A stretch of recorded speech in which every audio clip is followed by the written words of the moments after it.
Thousand Autumns, is a Meng Xi Shi novel. This is an audiobook made by fans for other fans. Disclaimer.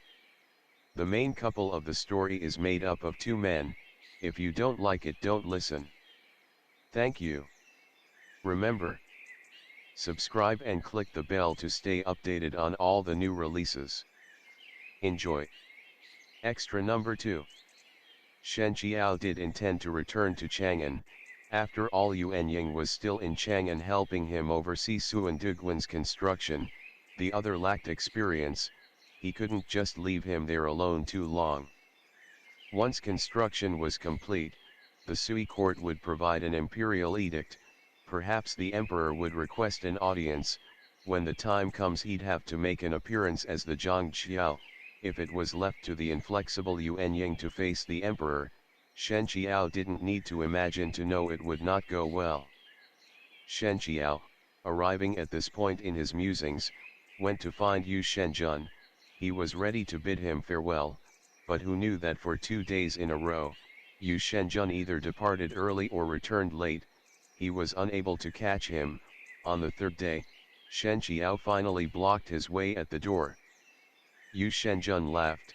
"My master is currently bedridden. All matters are left to the disciple. I've been running back and forth, see." He waved the letter in his hand. "I have to help Shizun deliver this letter to Yi Guanzu. If there's something Shen Daozang wishes to discuss, you should tell it directly to Shizun. I think Shizun won't say no to anything."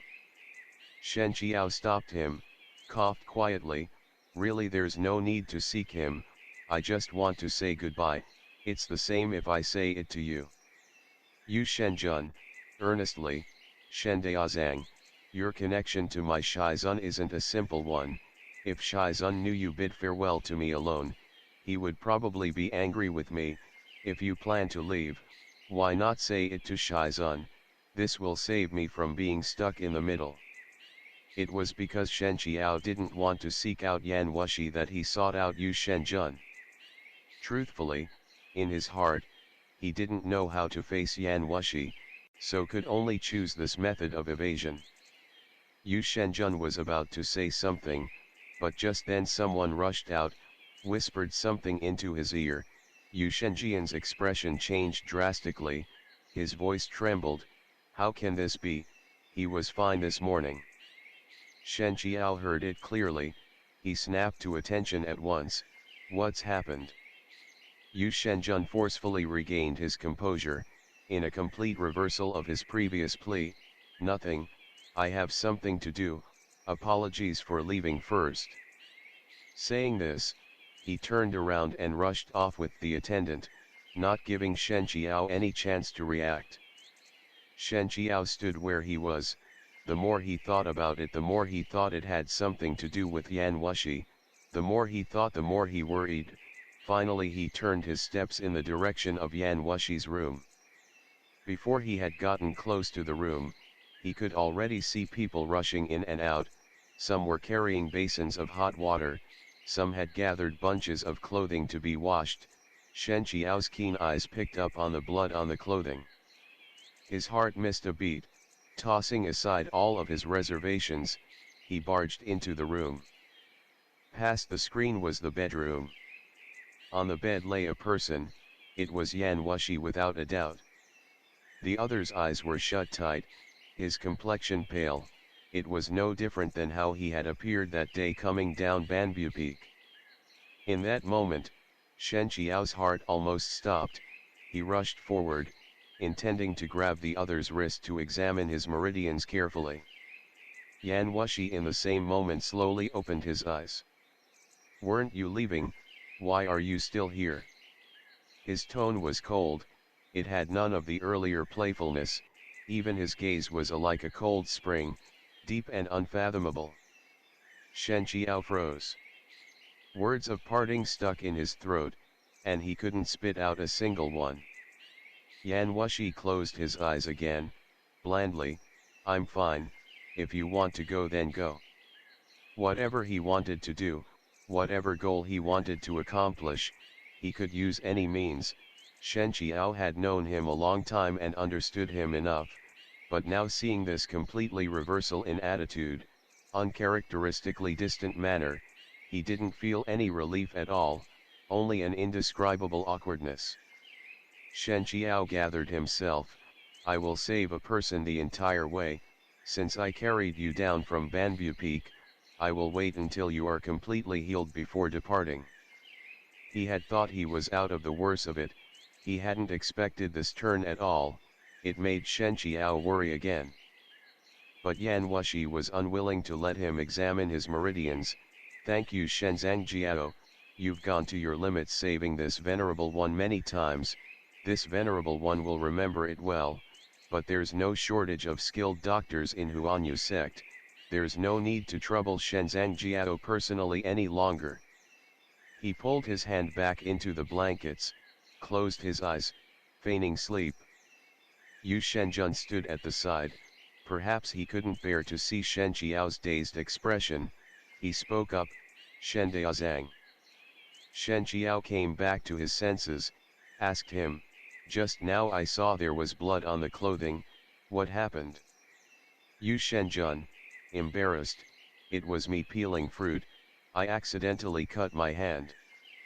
He raised his hand to show him, there was indeed a cut across his palm, the bleeding had stopped, medicinal powder had been applied to it, the blood and white powder mixed together appeared quite gruesome.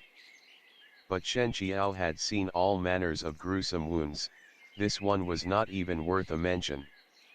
Yu Shenjun was a bright young man, in martial arts he resembled his master a great deal, what he lacked was experience and practice, a basic error like slicing his hand while peeling fruit, never mind Yu Shenjun, anyone with Wuzhong would be unlikely to make such an error, but Shen Qiao's mind was currently in disarray, and he didn't notice this obvious discrepancy. He looked back at Yan Wushi one more time, the latter still had his eyes closed, as if he had truly fallen asleep. With Shen Qiao's character, he wouldn't be able to do such a thing as shake someone awake. He suddenly felt a wave of self-pity. Clearly you were the instigator, how come now you've turned your back and won't own it? Shen Qiao's thoughts were not so direct, but it was this general meaning. Yu Shenjun stuck between the two of them, feeling the strange mood. In order to break apart the awkwardness, he rushed to say something to resolve the stalemate. Shen Daozang, I'm also headed to Chang'an to see Shikshan, why don't we head over together? But Shen Qiao shook his head, you should take good care of your Shizun, I will depart first. He didn't look at Yan Wushi again, he spoke quietly, clearly taking into consideration the resting patient. Watching Shen Qiao's retreating back, Yu Shenjun rubbed his nose, Shizun, did we overdo it? Shen Daozang seemed upset. Yan Wushi opened his eyes, lazily, if I don't use a harsh medicine, how will I get a good result? He looked at Yu Shenjun again, I have my reasons for treating him coldly, but you should not disrespect him in the slightest. Yu Shenjun rushed to say, this disciple wouldn't dare. How would he dare? Never mind that Shen Qiao's connection to his Shifu was not simple at all. Shen Qiao also ranked among the top 10 martial artists under the heavens, and he was also the leader of a sect. On all of these points, Yu Shenjun could only have the utmost respect. But what if Shen Daozang really left? Don't overplay it. Shen Qiao had a soft exterior but was unyielding. After you truly chase him away, you won't be able to cajole him back. Yan Wushi, a small smile, in truth, he already knows his heart's intention, but can't give up face, unable to move past his Daoist teachings. Yu Shenjun thought, really, how come I don't see it at all? Yan Wushi seemed to read his thoughts, when it comes to people, you need to learn for a few more years from Bian Yan Miai. To be read like that in one glance, Yu Shenjun imagined sticking out his tongue, he didn't dare say anything further. Shen Qiao really left. Early the next morning, Yu Shenjun hadn't even get a chance to send him off, someone already came to report that Shen Daozang had departed. Before Shen Qiao left, he didn't forget to leave behind several prescriptions and medicines for Yan Wushi's treatment. He was kind and generous, but that didn't mean he was a fool. Yan Wushi suddenly feigning illness, Shen Qiao didn't have to examine his meridians. After he left he was able to figure it out. He was of course a bit upset, so instead of his original plan to depart in 2 days' time, he left the next morning. At first, Shen Qiao headed in the direction of Chang'an, however when he reached Fengzhou, he encountered Yuan Ying who had been looking for him. After Shen Qiao regained leadership of Xuandu's Han, he had sent 2 elders to assist Yuan Ying, although Yuan Ying's strengths did not lie in construction matters, but he still went over trembling with nerves every day to oversee things. When Gu Hanbo arrived in Chang'an looking for Shen Qiao, Yuan Ying discovered that Gu Hanbo was much more capable and observant than him in these matters. At the same time news of Yan Wushi and Hulagu's impending duel had spread everywhere. Yuan Ying worried about the possibility of Hulagu winning, and more about Hulagu going to find Shen Qiao after his victory, so he left the matter of Xuanduguan with Gu Hanbo, then he departed from Chang'an looking for Shen Qiao. Of Qi Feng's 5 disciples, only Yuan Ying didn't know how to manage sect matters, wholeheartedly devoted himself to training and studying. He had never stepped outside of Xuandu's Han previously. The other 4 all had their own strengths, even Tan Yuanchun and Yuai, in the time period right after Shen Qiao received the Zhangjiao mantle from Qi Fengge, had helped out a lot left and right. Tan Yuanchun was adept and teaching disciples, Yuai was skilled with daily miscellaneous matters. Gu Hanbo was a woman, but Shen Qiao did not discriminate. He taught her the same way as he taught Yuan Ying. Gu Hanbo's personality was a bit colder, but in her dealings she was as decisive as thunder, her methods swift and efficient. With her overseeing Xuanduguan and managing matters in the capital, Shen Qiao trusted her with the task even more than Yuan Ying. After the 2 Shikshandi met, Yuan Ying was reassured that Shen Qiao was doing well. Shen Qiao upon learning Gu Hanbo was helping out in Chang'an didn't feel the same urgency to press forward. He had Yuan Ying return first. He headed instead towards Yuanzhou, planning to detour around Chen. Shen Qiao had only been to Chen once. Back then Yuan Qing had been sent as a representative of Zhou into the southern dynasty, Yan Wushi escorting him at Yuan Yang's request. Shen Qiao was also part of the assemblage, but back then his Wujiang hadn't recovered, and neither had his eyes. In order to not cause others trouble, he'd only ventured out of the Yuguan once, but the territory of Chen was vast, and he'd only caught a sliver. This he regretted, but now that he had a chance, of course he wanted to take another look with his own eyes. There was Chen in the south, Sui in the north. Apart from Tuzhou, there was actually another small nation Liang with its capital Zhongling, and Pubu standing southwest of Chen. Ever since the Jin dynasty moved south, the common people had suffered war and displacement.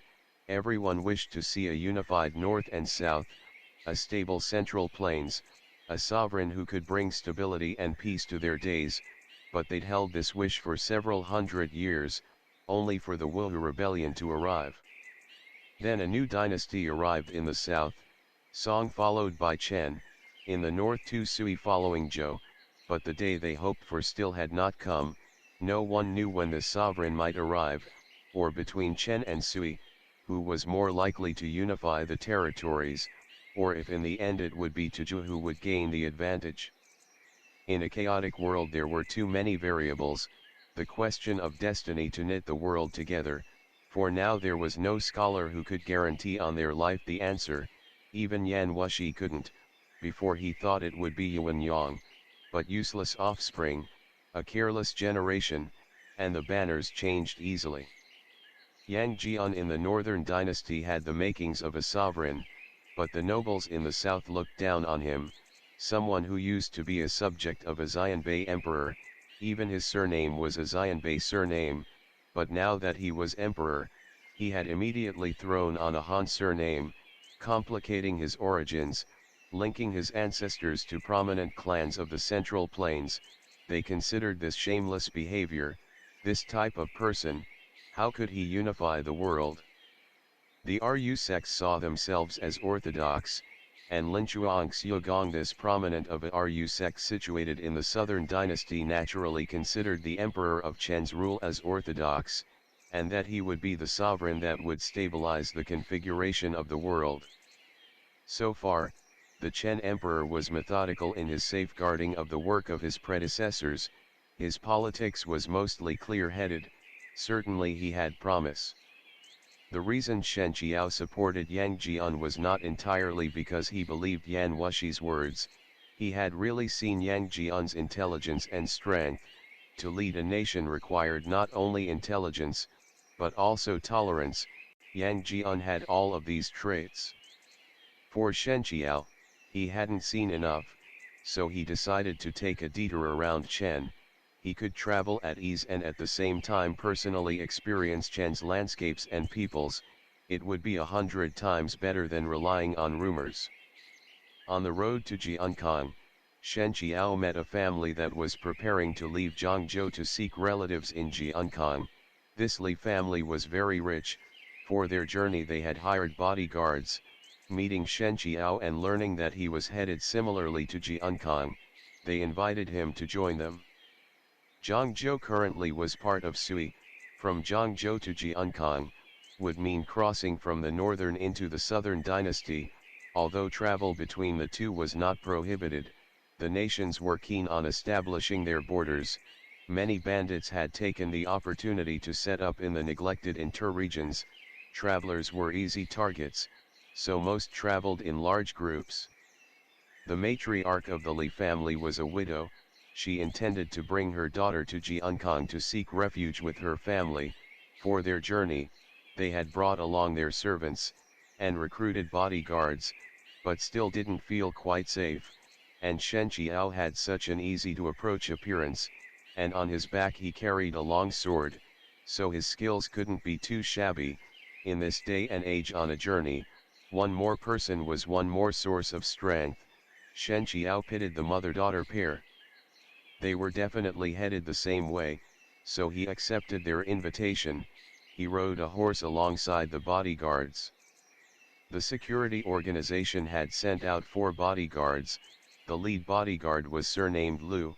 This was on account of the plentiful remuneration from the Li family, otherwise they'd only have sent 2 bodyguards. As the organization saw it, they were only protecting 2 weak women and their servants. It was not complicated at all. Lu Baishi was initially curious about Shen Qiao, and inquired after his identity. Shen Qiao didn't tell the complete truth. He just said he was a drifting, clanless Daoist who had learned several years of martial arts, wandering the world. In this day and age, there were lots of wandering Daoists. Lu Baishi had traveled extensively north and south, and had seen a lot. After hearing his explanation was no longer curious.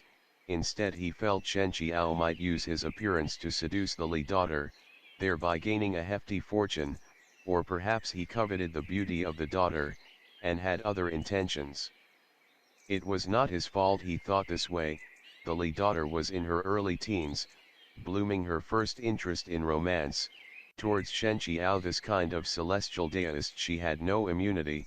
She couldn't personally make an appearance with everyone watching, but she had sent over someone several times with gifts, sweet cakes, something else. Each time a portion was included for Lu Baishi, but how could Lu Baishi not see that they were intended for Shen Qiao? As for Lu Baishi's misconception, it would be pointless even if Shen Qiao found out and explained. He could only dig the hole deeper. If everything went according to plan, they would part ways after Jiankang. This brief journey would only last several days. There was no need to talk extensively with strangers. This group traveled together for several days until they reached the foot of Qinlongshan in Huainan. The next town that could provide overnight lodging was still far ahead. they would not be able to reach it before nightfall. Lu Baishi made a hand motion, signaling the group that they would be resting here for the night. End of the chapter. Stay tuned for more BL.